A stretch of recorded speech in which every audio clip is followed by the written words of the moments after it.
பெருங்களத்தூர் ஏரியில் இருக்கோம். மீன் பிடிக்கலான்னு வந்தேன். கரையோரத்தில் நிறைய விரால் மீன் குஞ்சுங்க தெரிஞ்சுக்கிட்டு இருந்துச்சு. சரி, அதை பிடிச்சி காட்டுவோம் உங்களுக்குன்றதுக்காக இந்த காணொளி. இந்த மீன் மற்ற மீன் குஞ்சுங்க மாதிரி இருக்காது, சிவப்பு கலரில் இருக்கும். போட்டு தொட்டியில் போட்டு வளர்க்குற மாதிரி அழகாக இருக்கும். ஆனால் இது ரொம்ப ஆபத்தான மீன் மற்ற மீன்களுக்கு. ஆனால் ரொம்ப சுவையான மீன் நமக்கு சாப்பிட்றதுக்கு. எவ்வளோ அழகாக இருக்குது பாருங்கள். கடைசியில் நான் இந்த மீனை வந்துட்டு தொட்டியில் விட்டு காட்டுறேன், எப்படி இருக்குன்றதை பாருங்கள்.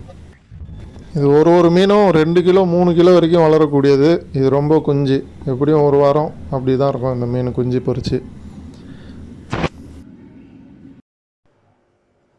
இந்த காணொளி பிடிச்சிருந்தா கண்டிப்பாக லைக் பண்ணுங்கள், மறக்காமல் சப்ஸ்கிரைப் பண்ணுங்கள்.